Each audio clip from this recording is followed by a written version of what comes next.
The Lost Cosmonaut. Did Russia hide a space tragedy? The year is 1961. Deep inside a secret Soviet training facility, a young cosmonaut is sealed inside a pressurized chamber. He's one of the chosen few, a man destined for the stars. But in a sudden flash of heat and fire, his dream becomes a nightmare. For decades, the world wouldn't even know his name. His face would be scrubbed from photos, his sacrifice totally erased. This is the story of the real tragedies the Soviet Union tried to hide, and how the deafening silence surrounding them gave birth to the enduring mystery of the lost cosmonauts, a conspiracy alleging that secret cosmonauts perished in orbit, their deaths concealed by a regime obsessed with victory. But as we'll see, the truth is often more complex and far more tragic than the myth. To really get this mystery, you have to go back to the height of the Cold War. The space race wasn't just about science, it was a brutal, high-stakes battle to prove whose ideology and way of life was superior. For the Soviet Union, every launch, every orbit, and every first was a massive propaganda victory.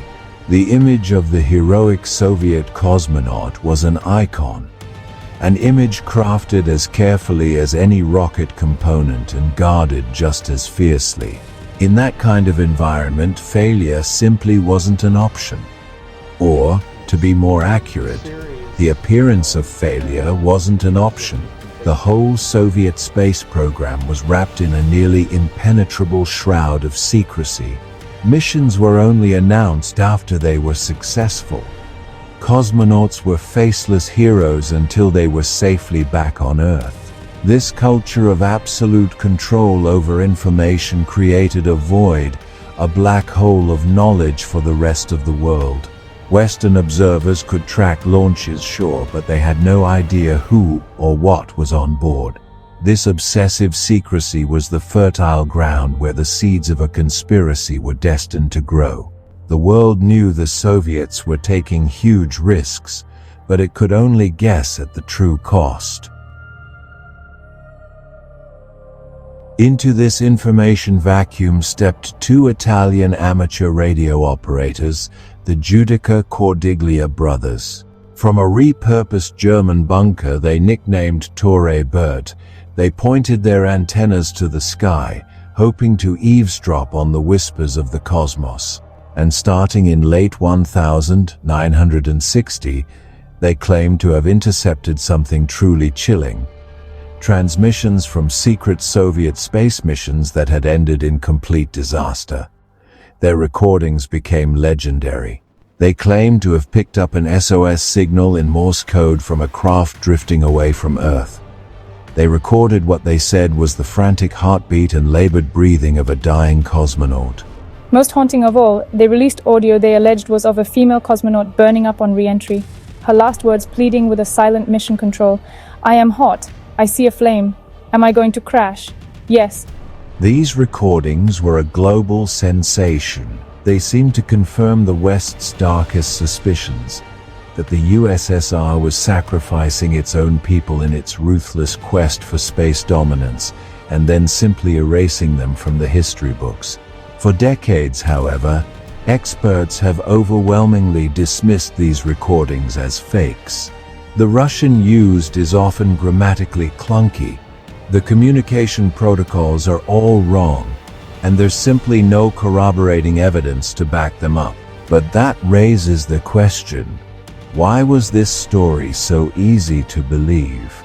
Because while cosmonauts dying in space was likely a myth, the reality of cosmonauts dying on Earth in horrific secret accidents was all too real.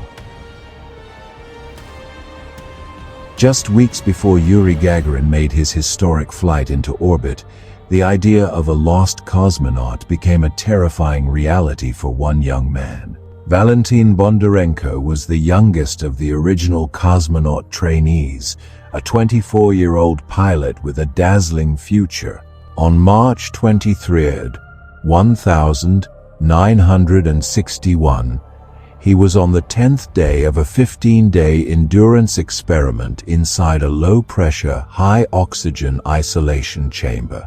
After finishing his tasks for the day, he removed the medical sensors from his skin, wiped the spots with an alcohol-soaked cotton ball, and casually tossed it aside. It was a simple, thoughtless act that proved to be fatal. The cotton ball landed on an electric hot plate he was using to make tea. In the chamber's pure oxygen atmosphere, it didn't just burn, it erupted. The fire instantly engulfed Bondarenko. Because of the pressure difference, it took a doctor on the outside nearly half an hour to force the chamber door open.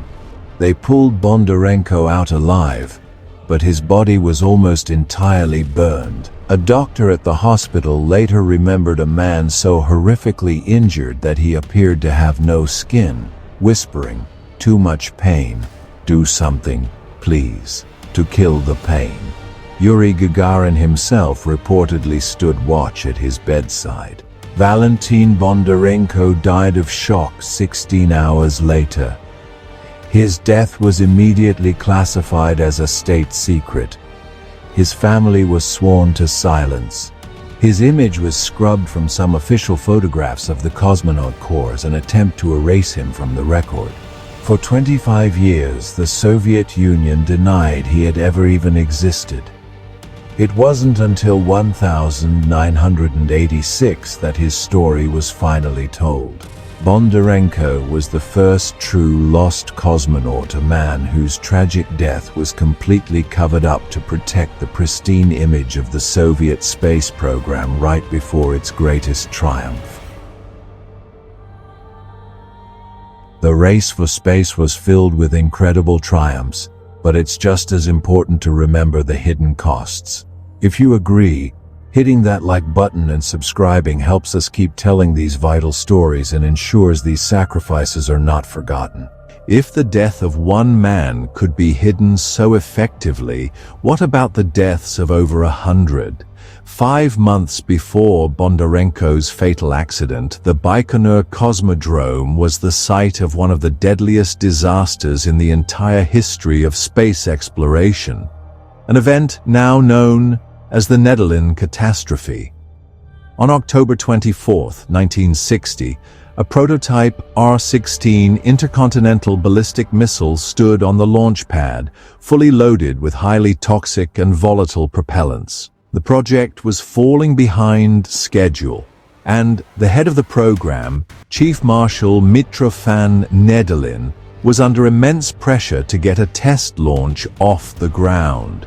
Safety protocols were repeatedly ignored as dozens of engineers and technicians swarmed the live rocket, making frantic last-minute repairs.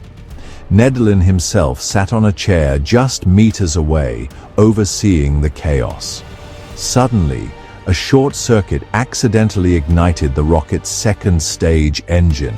It fired straight down into the fully fueled first stage, triggering a monstrous explosion. An eyewitness described people bursting into flame like candles blazing in mid-air. The asphalt ground melted into a sticky trap, snaring those trying to escape. The temperature at the heart of the explosion is estimated to have reached 3,000 degrees Celsius. At least 74 people were incinerated on the spot, including Marshal Nedelin himself. Many more would die from their horrific burns and from poisoning by the toxic fuel. The true death toll is still debated, but is estimated to be around 120 people. The cover-up was immediate and total. The Soviet government announced that Marshal Nedelin had died in a plane crash, and the families of every other victim were ordered to say the same thing. For nearly 30 years, this colossal tragedy was a state secret, only acknowledged in 1989. This event proved on a terrifying scale the Soviet regime's willingness to bury its worst failures, no matter the human cost. When you know about these real, documented cover-ups, it's easy to see why the lost cosmonaut theory was so believable. a government that could hide the death of a cosmonaut in training and erase a launchpad disaster that killed more than 100 people seemed capable of anything. And yet, since the fall of the Soviet Union in 1991, vast archives have been opened. Memoirs from engineers, officials, and cosmonauts have been published. These sources revealed the horrifying truths about Bondarenko and the Nedelin catastrophe. But they also revealed something else: a complete lack of evidence for the lost cosmonaut conspiracy. There are no records of secret manned missions before Gagarin, and no files on cosmonauts who died in orbit. Historians like James Oberg, who dedicated years to investigating these very claims, found that many of the supposed lost cosmonauts were indeed real pilots who had died, but in earthly accidents, not in space. The sensational story of Vladimir Ilyushin being the real first man in space, only to be hidden away after crash landing in China, has also been thoroughly debunked. The truth that clawed its way out of the archives was brutal, but it was different from the myth.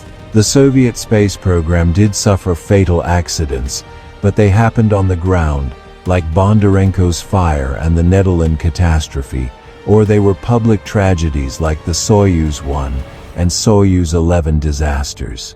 While the full, negligent details of those accidents were suppressed for a time, the deaths themselves were announced to the world. The enduring myth of the lost cosmonauts isn't really a story about what happened in the darkness of space. It's a story about the darkness of secrecy, the Soviet Union's obsession with presenting a flawless image to the world created a silence so profound that people filled it with their worst fears. And in a chilling twist, the reality they were hiding was just as horrific as the fiction the world imagined. There were no phantoms in orbit, but there were real ghosts in the Soviet space program. The ghost of Valentin Bondarenko, a young man denied his existence for a quarter of a century. The ghosts of more than 100 engineers and soldiers, burned alive on a launch pad in a disaster the world wasn't allowed to know about for 30 years. The lost cosmonaut conspiracy is a myth, but it's a myth born from a terrible truth: that in the race for the stars, some lives were deemed expendable and some stories were deemed too costly to tell.